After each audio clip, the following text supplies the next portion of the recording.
Let's see, where are some rocks that actually seem to be blocking us from something important? Ah. Okay, well, let's go. Well, where will it let us out?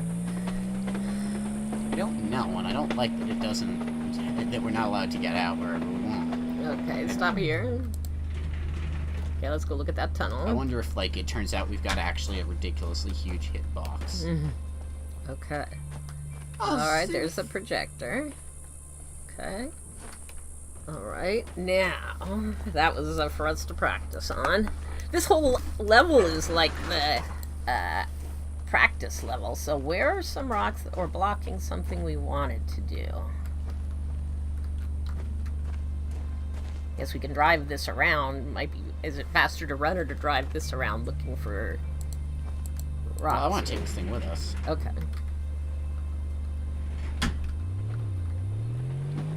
And we don't want to destroy any technology that that might be good to have. Okay. There wasn't anything at Farley's house. Okay, so switch the switch. I don't know if I left it in the right position or not. Let me see. No. Well, I was gonna say, yeah, and then we can go up that way. I've left it in the right position. Hold on. Okay. We've got power to Farley's house. Let me see if there's anything interesting. Oh, right. No. Oh, light's on now. Yeah. Well, now we know how to get in the back way. Oh, hey. I thought I turned our shadow off. Oh, maybe this time we didn't when we came back in.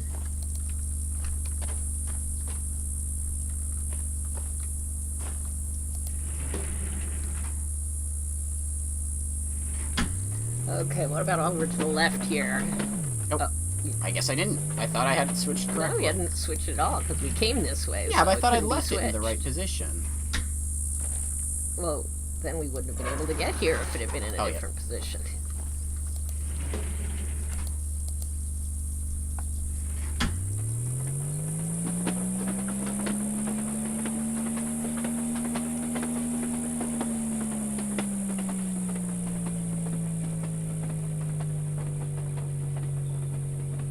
I'm really glad this thing's actually pretty powerful. I'm just gonna try shooting the side.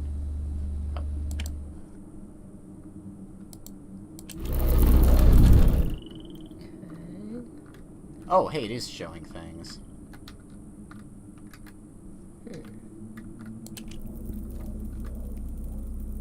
Yeah, it's not doing anything.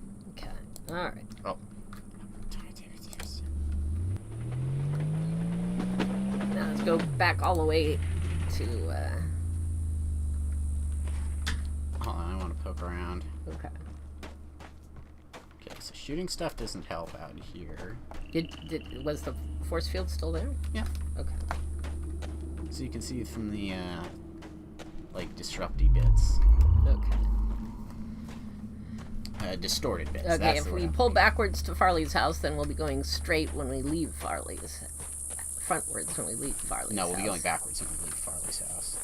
Oh, no, we won't. Yeah.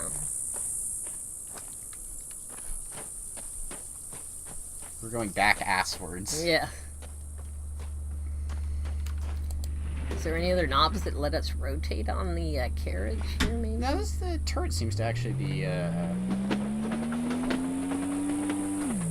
Okay, we've tried all. Oh, okay, we can't look back. Oh, yeah, we can absolutely get it. We've got 360 view.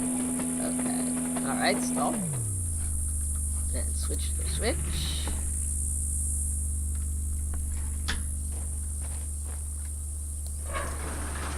Wait, did we come all this way just to turn around? Yep. I'm not complaining. Yeah. We've accomplished something. Yeah.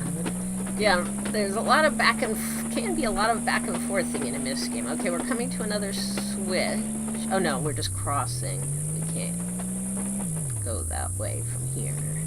We have to make a loop. What is back there? I don't think there's anything back there. I'm just gonna go check it out. Oh, or was that where that little enclosure was that had some alien stuff in it? Yes. Yeah, what? Okay. If we bring this here... There's some, no, there's real rocks. No rocks to laser there. Or was it? Are you sure? I'm pretty sure. They're usually visible from a farther distance. Oh, okay. Yeah, those are real All rocks. right. Okay. Is there something inside this gated area? What is with... Does this have power now? Does it use power? No, we could open it before. Aha! That's what we got a laser. Okay. Shall we give it a try? Well, we can't because the cart doesn't come up here. Well, what did he tell us to do? Oh, he wanted us to get to do the laser to something. So we'll have to transfer over to that track. Okay. Yeah, so we have to go around and... Ah. But do we want to just laser a bunch of stuff till we've... I think we should try and get in Farley's house before we laser. See, that's what any I of the was rocks. thinking.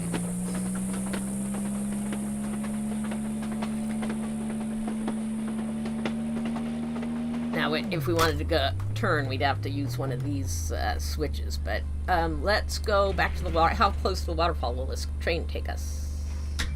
I forget. Not very close, actually. Okay. Because... Well, maybe it will.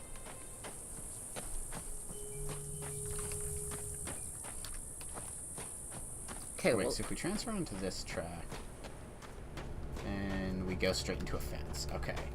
If we transfer onto that track, it'll lead us this way. is there anything over here that needs lasering at the farm? Or does that, do we power up our train? Does our train get liquid from that? I don't think so. We'll have to look at the back of the train and see if it's got a fuel thing. So I guess we're gonna hook it up via this track. Okay. But, yeah, let's bring it over at least closer to here and then go around back and put the code in for Farley's.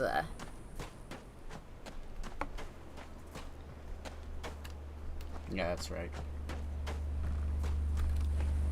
Okay. Again, I'm looking to see if there is any fuel pipe or anything in here. I don't see anything. Yeah, I don't see anything. Sounds like more of a, maybe more of an electric motor. Okay, we come up here, and then we back up once we turn the switch.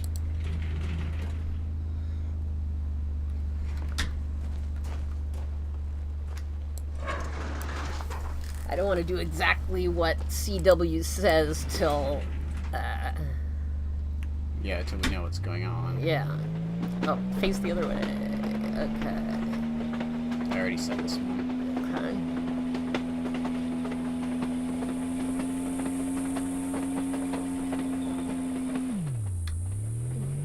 Yep. Oh wow, this one's already set.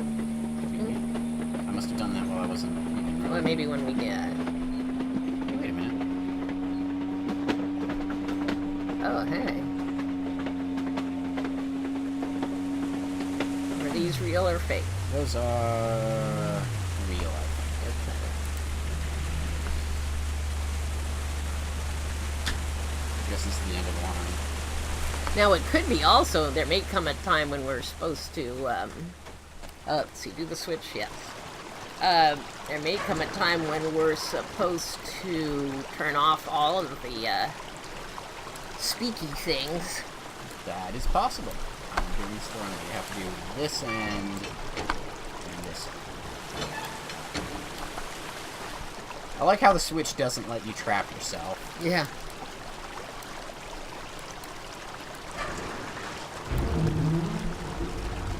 Oh, what would happen if we... Yeah, I don't know. Okay. Zoom, zoom, zoom. We got walk to the far end here. I'm running. I know, I'm commenting for the listening audience, in case they've forgotten where we had to go to get into the back of Farley's house. Nice birds, though.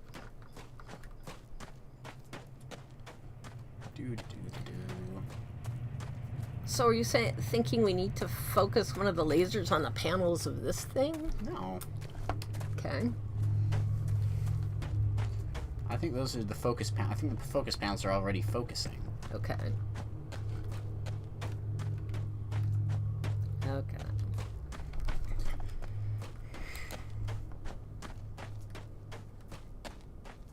Okay. So, instead of 1436. Got it. Yes! Okay, what do we got right nearby here? Wow, look at all the paper scattered. And books. It's kind of a mess. Aha! Okay. Battery shop. Plateau, Falls, Water Source, CWs. Cemetery, Farley's Wall, Rail Yard. What does that say? Bleeder, huh? Lake, fuel supplies, river. Scrapyard. Yeah, bosque means woods in French. Right. Tower.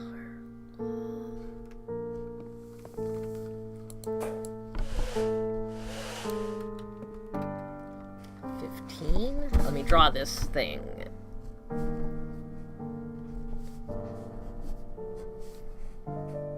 Or it could be is. Or it could be one of those complete this pattern with sticks. Okay. Doorknobs. Oh. Lots to read. Oh dear. I can't read this. Okay. I shall document the curious events that have transpired, which myself, my family, family, friends, and co-workers. Hartnell was a peaceful mining town founded by my grandfathers and nestled within the red rock of the desert of Arizona. In the Arizona territory. Hang on, I don't have my glasses. It's 163 inhabitants. Heard a mighty explosion on the night of June 27th, 1903. I sent several workers through the town to verify that the explosion had not caused any injuries or damage to mining equipment. They returned and reported that something must have been a loud clap of thunder caused by lightnings, for they found no damage. It was not until the night of the next morning that we were amazed to realize something profound had indeed occurred. At some point during the night, our entire mining facility and a large circle of the land around seemed to have been scooped up and carried off to a completely different place, all without anyone knowing about it. Okay. The entire landscape outside our circle of desert could only be described as alien. Large floating rocks could be seen in the distance. No one had ever seen anything like it anywhere on Earth. We fully explored our new surroundings, hoping to find a way home. No way home was ever found. In fact, we soon discovered that what we take for granted now. Not only could we not get back home, we could also not access the landscape outside the desert. Curiously, we discovered that a flow of water was provided from a high point of rock, and we discovered a small tree growing on something of the circle, the very center of the circle.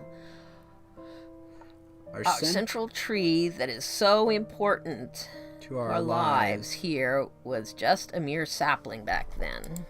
Oh, that's about. Hold on, we don't want it. We're not there yet. Yeah, it looks like it's time. Species description: Mofang. Through Ambassador Seeds, the Mofang were the first non-human species humans were introduced to.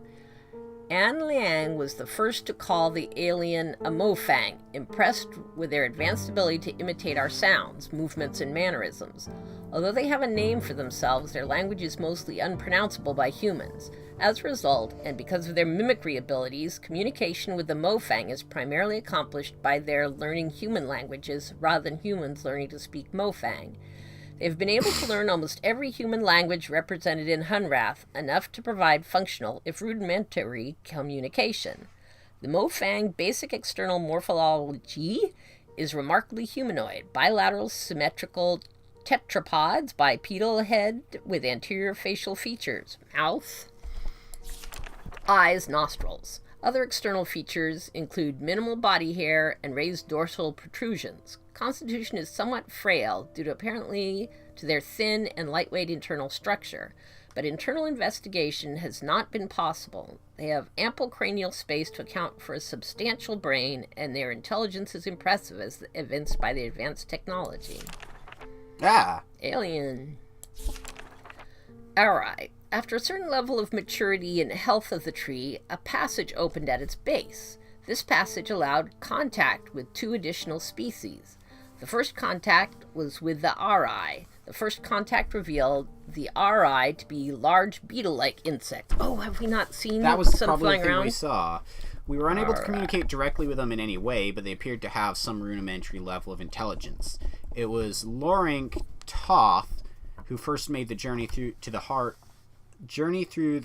to Kaptar and named both the New World and the inhabitants. What? So the Ari live in Kaptar. Yeah. From Cap.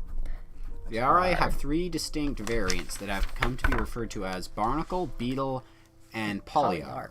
Although their morphology is dramatically different from humans, their internal systems, like all of our neighbors, are supported by similar atmospheric composition and basic nutrients. So, I wonder if those, the things we said looked like barnacles. Oh, yeah. In the barnacle stage, the Ari are completely immobile. The Ari stay in this egg-like development state seemingly indefinitely. In order to hatch, they must be in proximity of a polyarch and fertilized by the beetles after a certain stage of maturity. The beetles are the eyes and ears, hands and feet. With only a minimal nervous system of their own, they are essentially the sensory extensions of the immobile polyarchs. They are able to execute simple commands, but apparently have very little in the way of individual sentience. Okay, so, now there's that, what, the polyarch? Or... I think that's a beetle. Oh, here we go. Polyarchs are the intelligence and consciousness of the species. Although it was obvious that there was an intelligence behind the species, it wasn't until Caroline Farley began spending large amounts of time in close proximity that deeper communication began. With the room nearby, Farley was the first to communicate non-verbally and learn much about the species, including some historical information. The Ri species survived in their world, while several other sentient species came and went. Among them, an ancient species who formed a deeper relationship with the Ri, carving temples and dwellings for them in the rocks, and later, a more recent species that took over much of their homeworld. This latter species was especially adept at mechanical construction, using it mostly to capture and process large flying creatures, using the beetles as bait. Ah, that must be the polyarch. Okay, Villain. The final species to be discovered were the Villain. The Villain had been communicating with the Ri for many years through ambassador seeds, but became part of the larger community very shortly after the Ri. With a large and imposing frame and a form of communication based on a complex, multi-voiced, low-frequency rumble, the initial introductions were intimidating. After several attempts, Amélie Vidal was able to begin some rudimentary communication and began visiting the Villain in Mare, which she named, on a regular basis. She discovered a complex and amazing society that was able to use their technology in unexpected ways. They had the ability to quickly transform their world using extruded structures based on some form of complex miniature substrate material. Unlike the other worlds, the Villain sphere is scooped out of a Villain resettlement group that was preparing to set off into space to find a new homeworld. This was their way of life, to put themselves into stasis and scatter themselves through the stars. As mentioned previously, their appearance is imposing, standing about 9 feet tall with a distinct reptilian resemblance. They have 6 limbs, 2 muscular legs and arms, and a smaller set of arms. They control every aspect of their technology with their vocalizations, but over the years they have created control panels based on their number system that allow other species to easier access elements of their technology. Ah, okay. So sound may come into things later. Yeah. Let's take H again. Yeah.